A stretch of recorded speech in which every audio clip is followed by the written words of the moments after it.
They had a name for me in the family, a story they told themselves in hushed, pitying tones over glasses of Chardonnay at their pristine country club lunches.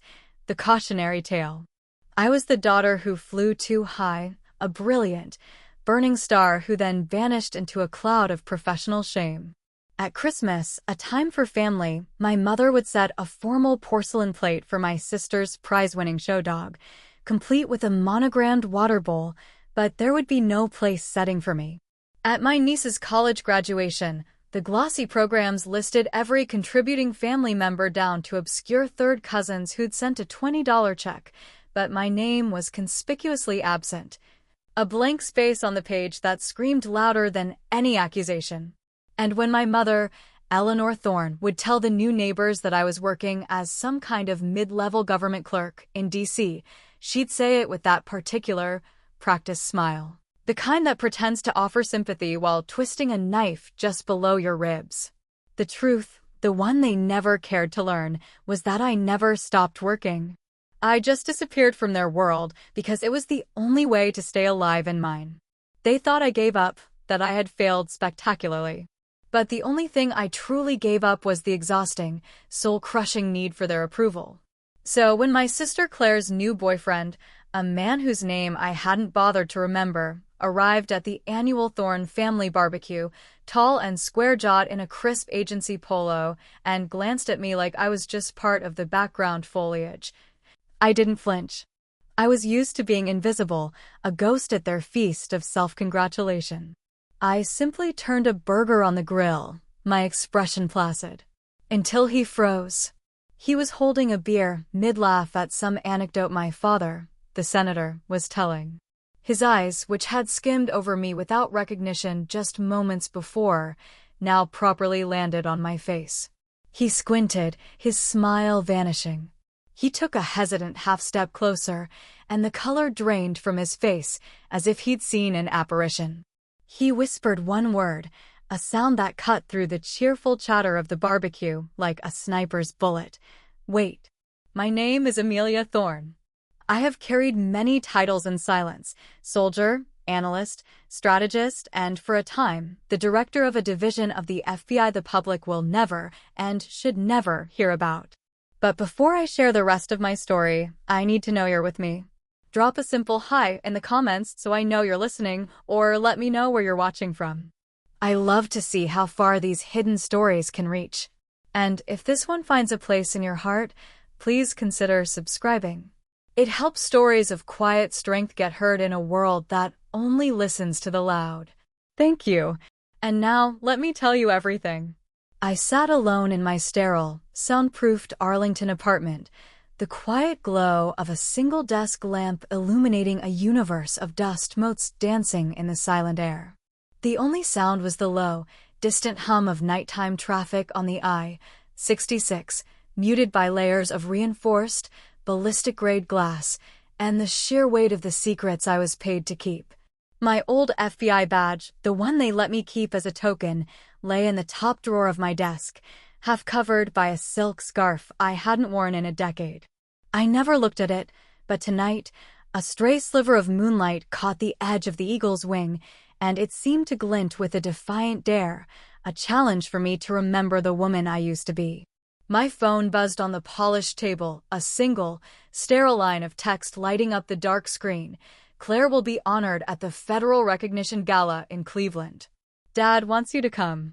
It's also his 35th service anniversary. No hello. No, how are you, Amelia? Just a message as impersonal and cold as a weather report, sent from my mother's number. I stared at it for a long, hollow moment, my reflection a faint ghost on the black screen, before locking it and plunging the room back into semi-darkness. In the Thorne family, legacy wasn't just a word, it was the law of gravity, the force that held our glittering solar system together. At its center was my father, Senator Robert Thorne, who had built a formidable career advising Homeland Security on counterterrorism, his name a byword for hawkish integrity and unassailable patriotism. Orbiting him was my mother, Eleanor, a decorated history professor at Georgetown, her office walls laden with academic plaques and civic awards, a testament to her carefully curated image of intellectual grace. And then there was Claire, my younger sister, the golden girl.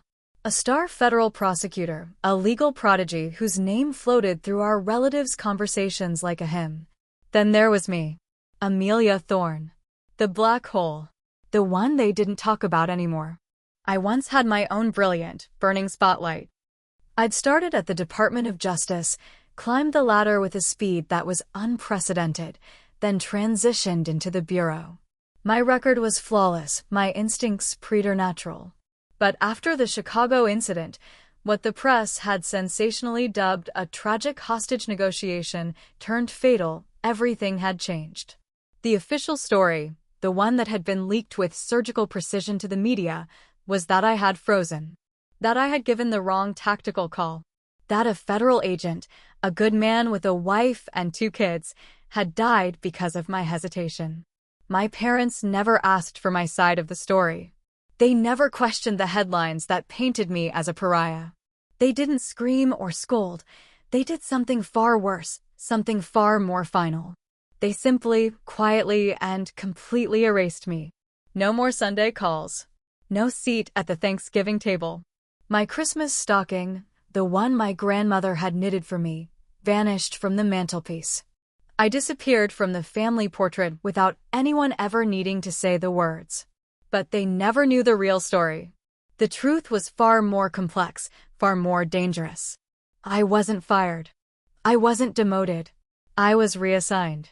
In the chaotic aftermath of the Chicago incident, as my name was being dragged through the mud, I was pulled from the public eye. My records were scrubbed, my existence officially reclassified. I was brought into a shadow unit so secret its own budget was buried deep within agricultural subsidies and infrastructure grants, an entity that reported directly and only to the Attorney General's office. It was called Project Chimera, and for 7 years I led it. I led one of the most classified and successful counterintelligence operations in our nation's history, dismantling threats they didn't even know existed. But I couldn't tell my family that. Not then, not ever. My silence was the price of not only national security, but their own carefully constructed peace of mind. I stood and faced the full-length mirror, taking in the faint lines etched around my eyes, the unyielding set of my jaw, the profound, watchful stillness that had replaced my once eager smile. I hadn't married. I hadn't kept in touch with old friends. No one called me Amy anymore. I was Director Thorne of Division A5. And I knew this invitation, this summons, wasn't about family. It was a test, a performance, a move on a chessboard I didn't yet fully understand. I looked at my reflection and gave a single, sharp nod. Not because I needed to prove anything to them, but because I needed to know if, after all these years of living as a ghost, they would still recognize the woman they had tried so hard to forget. The rental car wound through the familiar, slightly shabby streets of Cleveland, past neighborhoods that seemed frozen in time, a diorama of my own childhood. The gala was being held at the Federal Civic Hall, a grand, imposing place of polished marble and stitched illusions of national unity. I wore a simple, impeccably tailored dark blouse and slacks. No insignia, no jewelry, no announcements. I wasn't there to make a scene. I was there to gather intelligence. As the imposing building loomed ahead, I could still hear my mother's voice, clearer than the car's engine, from a phone call I'd overheard years ago, back in 2017, when I had come home for a brief, ill-advised visit. She didn't know I was standing in the hallway, listening. There are people born to be remembered. Helen, she had told her friend, her voice light and conversational. And some people, well, they should simply have the grace to know that they're not. I had never said a word. I had just stood there, frozen, and that quiet, dismissive moment had rung louder and longer in my memory than any siren I had ever heard. I arrived precisely on time, a habit ingrained from years of running operations where a second's delay could mean the difference between life and death. The entrance was a glittering stream of local politicians, federal judges, and various dignitaries. No one looked my way. I was a shadow in a place I used to command, a ghost haunting the periphery of my own family's triumph. The reception table featured a large sign in bold, ostentatious gold lettering, honoring the distinguished service of Senator Robert Thorne and Fiona Thorne, ESQ, not a single mention of my name. I stepped forward to hand off my coat. The young logistics aide, barely out of college, took it with a tight, professional smile, then checked his oversized binder. "Name?" he asked, squinting at the page. "Thorne," I said. "Amelia Thorne." He scanned the list again, then a third time, his brow furrowed in confusion. Yes, here you are. Miss Thorne, you're at table 12. It's overflow seating for unscheduled guests." "Of course," I said, my voice a mask of polite neutrality. Table 12 was, as expected, tucked away behind a large coffee station, barely 2 steps from a large, overflowing recycling bin. I could already hear the high-pitched whine of the espresso machine. The room dimmed slightly as the stage lights came on. And then she walked out. Claire. She wore a tailored navy blue dress, discreet diamond studs, and a confident stride that was perfectly rehearsed for maximum poise. She took the podium and smiled, a calculated, political kind of smile that didn't quite reach her eyes. "I'm deeply honored," she began, her voice as smooth and polished as the marble lectern she stood behind, "to be recognized tonight alongside my father. I want to thank my colleagues, my mentors, and of course, my family." She paused, her gaze sweeping the room before landing, for a fraction of a second, in my general direction. "Those who've stood by me through every decision, especially the ones that required grace and clarity. No one in this family has ever let poor judgment interrupt the course of progress." I felt it like a physical blow, a concussive force. That line, so sweetly phrased, so neutrally delivered, was a blade, and it was aimed directly at my heart. I didn't flinch. I didn't even blink. Years of training had built a fortress around my emotions. I just picked up the glass of flat, lukewarm soda water in front of me and sipped it as if it didn't taste like pure, unadulterated spite. As her speech wrapped up, the room erupted in applause. My father, the senator, clapped just a little longer and louder than everyone else, his expression fixed and unreadable. My mother dabbed delicately at her eyes with a handkerchief monogrammed with Claire's initials. And then it happened. A man in a sharply pressed FBI dress uniform, his posture ramrod straight, began making his way through the crowd. He moved with a quiet, purposeful intensity, his path a straight, unwavering line cut directly toward my table. I recognized him instantly. Ben Carter. Agent Ben Carter. One of mine. A brilliant analyst I had personally mentored at Langley. I hadn't seen him in person since the final, heavily redacted debriefing after Operation Chimera. He stopped 2 feet from me, his presence a sudden, jarring note in the symphony of self-congratulation.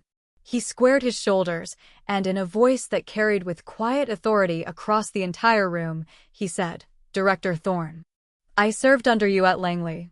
It is an honor to see you again, ma'am." The room hushed. The cheerful chatter died mid-sentence. The woman at my table who had been telling a long, rambling story about her daughter's soccer team froze with her mouth agape. Claire's head snapped in our direction, her perfect smile faltering for the first time all night. My father's hand stalled mid-clap, hovering in the air. My mother's wine glass tilted precariously in her grip, a single drop of red wine spilling onto the pristine white tablecloth like a spot of blood. I looked up at Ben. I didn't smile. I didn't stand. I just met his gaze and gave the smallest, almost imperceptible nod. "Thank you, Agent Carter." "At ease." He rendered a crisp, formal salute. It wasn't exaggerated, just pure, by-the-book protocol, but in this setting, it rang louder and carried more weight than any microphone. And in that single, silent, suspended moment, I wasn't the disappointment. I wasn't the missing daughter, the professional embarrassment, the one they never included in the family newsletter. I was Director Thorne, and for the first time in a decade, they had no choice but to watch me be seen. Ben Carter was waiting just beyond the heavy velvet curtain in the dim, utilitarian glow of the hallway behind the auditorium. The easygoing demeanor he had projected in the main hall was gone, replaced by the grim, focused intensity of an operative on high alert. "We've got a situation, Director," he said, his voice low and urgent. "A bad one. There's been an unauthorized access of the WitnessNet system. The breach originated right here, from a terminal in the Cleveland Federal Building." My blood ran cold. WitnessNet was the encrypted, ironclad, theoretically impenetrable backbone of our federal witness protection program. A breach wasn't just a data leak. It was a potential death sentence for countless people, witnesses, their families, deep cover operatives who had vanished from the world, trusting us to keep them safe. "Show me," I said, my voice quiet. He handed me a tablet, the screen already glowing with lines of code. The IP address matched a registered government device.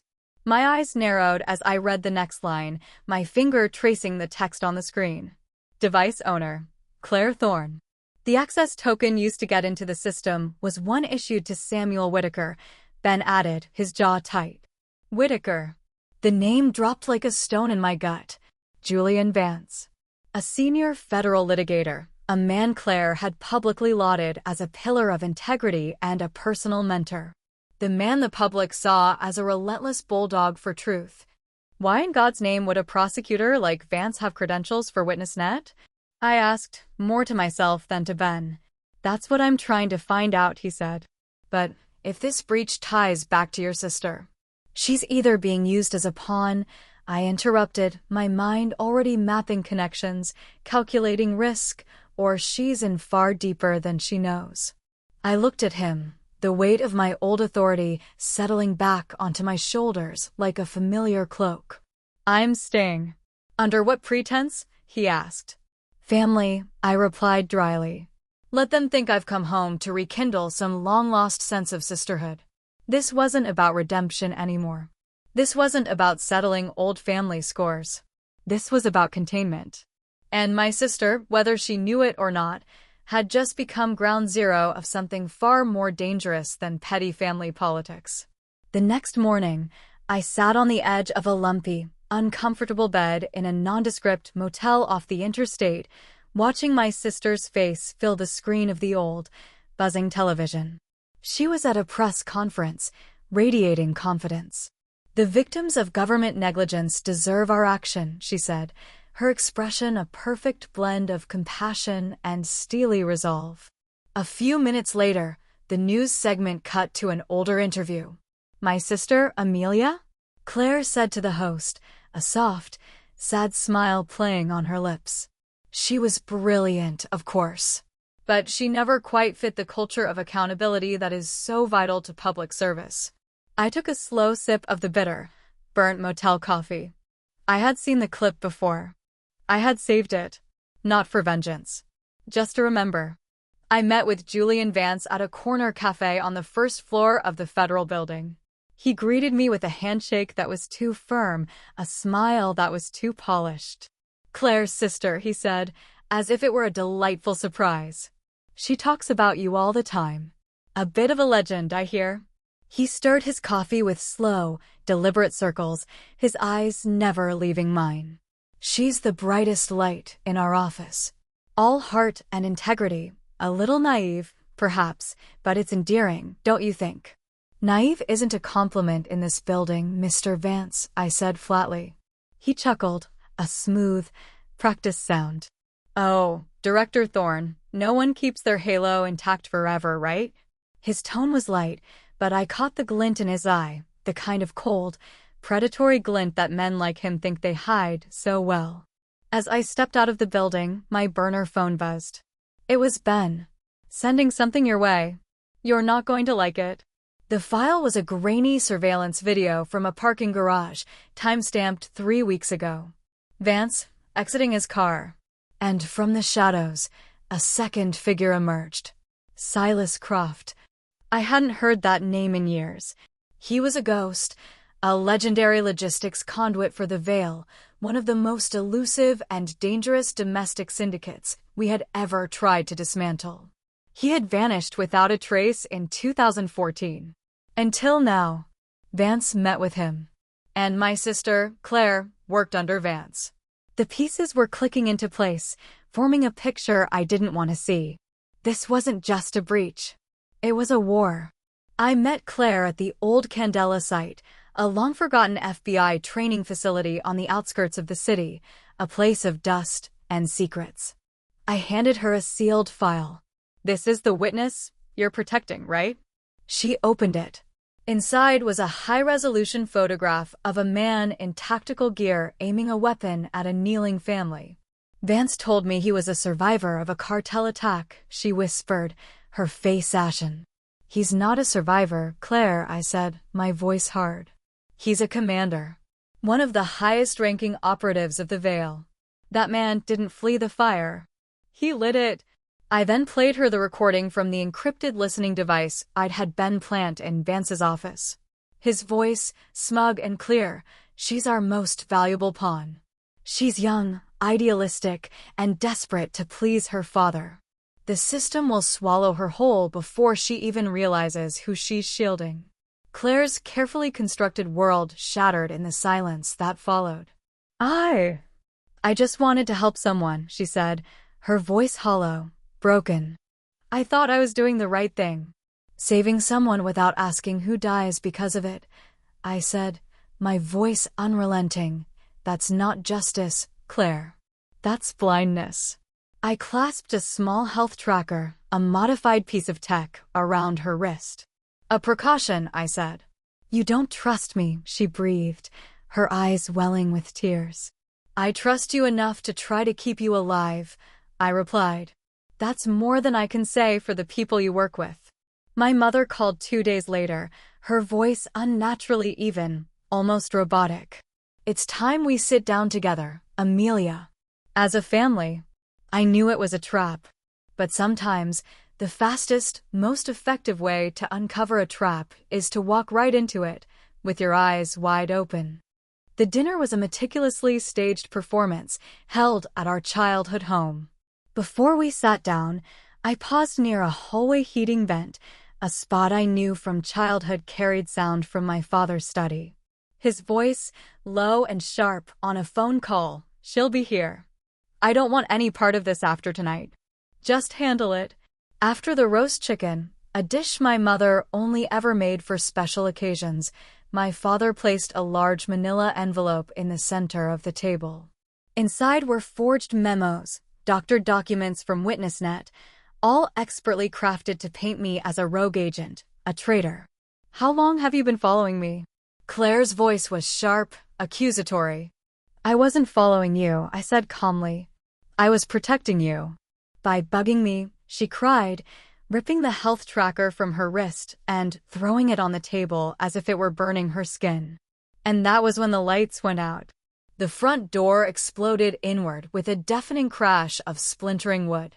3 men in dark, unmarked tactical gear stormed in. She knows too much, one said, pointing a suppressed pistol at me. The rest, another said, gesturing to my stunned family, are no longer useful. I let them grab me, letting my body go limp, falling backward out of my chair. As I hit the floor, my thumb found the almost invisible panic node stitched into the cuff of my blazer. My real failsafe. The men didn't notice. They pressed cold metal to the base of my skull. You thought we wouldn't find you, Director Thorne, the one holding me growled. Traitor to the cause. I never joined your cause, I gritted out. Exactly, he said, and I heard the click of the hammer being pulled back. And then, from outside, the high-pitched, disorienting whine of signal jammers, the blinding flare of tactical lights flooding through the windows. My trap had just tripped theirs. But in that chaotic moment, just before the room erupted, Claire looked at me. And I didn't see a scared little sister. I saw a woman realizing, for the first time, that the real battlefield was never in a courtroom. It was right here, at our dinner table, baked into the very foundations of a family that never asked why. The basement was damp, smelling of mold, wet earth, and the sharp, chemical tang of plastique. I was tied to a rusted support pillar, my wrists already raw and bleeding from the friction of the zip ties. My family was behind me, their breathing shallow and too fast in the oppressive darkness. For once, even Senator Robert Thorne was silent. The man guarding us sneered through his mask. It was Marcus Thorne, my father's own brother, my uncle. A man whose corrupt dealings with a defense contractor I had personally uncovered years ago, a man whose promising political career I had quietly, efficiently ended. "You always thought you were better than the rest of us, Amy," he said, the childhood nickname a deliberate, twisting insult. "That's why you burned me." "You burned yourself, Marcus," I said, my voice steady. "I just made sure you didn't take the country down with you." Above us, the old floorboards creaked. Then, Ben's voice, low and coated, came through the subdermal receiver in my collar. "Amelia, we're breaching from the north entrance. Lights out in 40 seconds. You have 90 to reach and disarm the main charge." 40 seconds later, the world went black. I slid the microblade I kept hidden in the heel of my boot and sliced through the zip ties.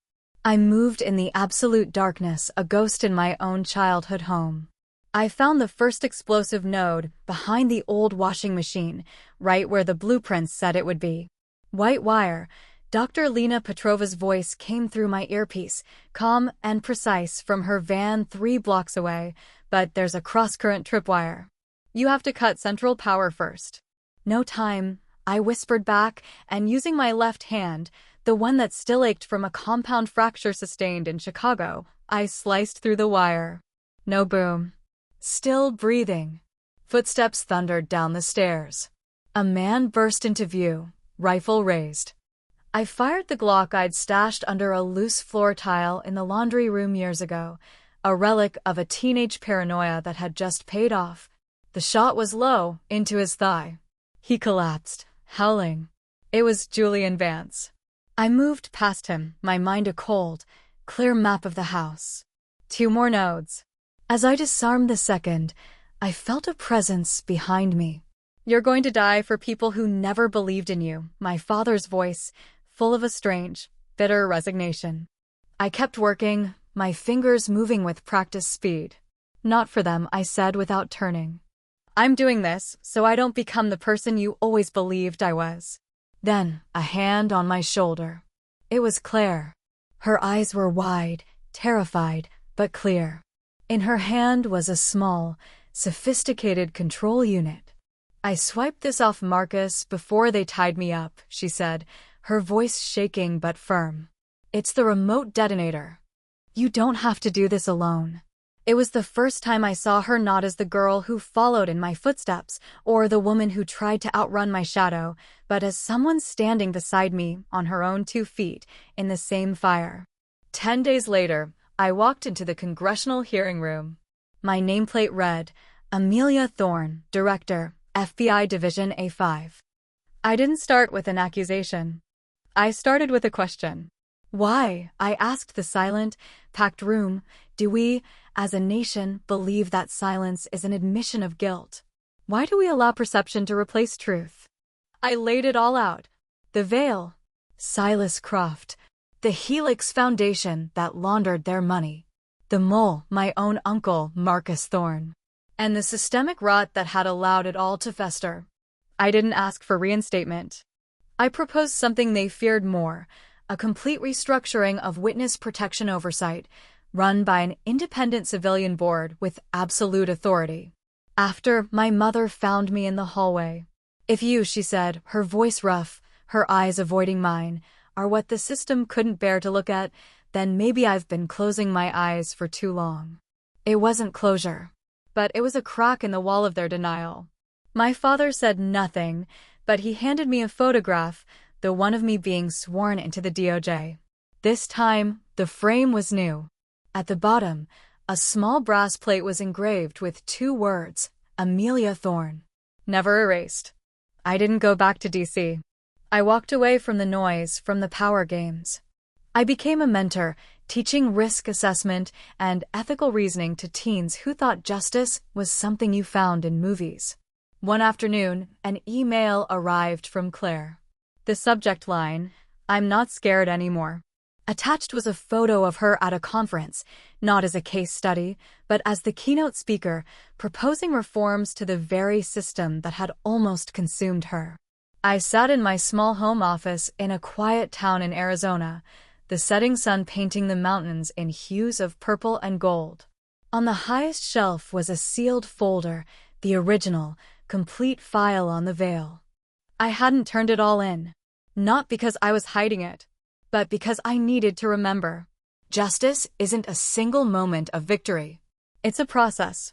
It's a quiet, unending, often thankless fight. And sometimes, the strongest thing we can do is stand silently in the truth we fought for and simply begin again.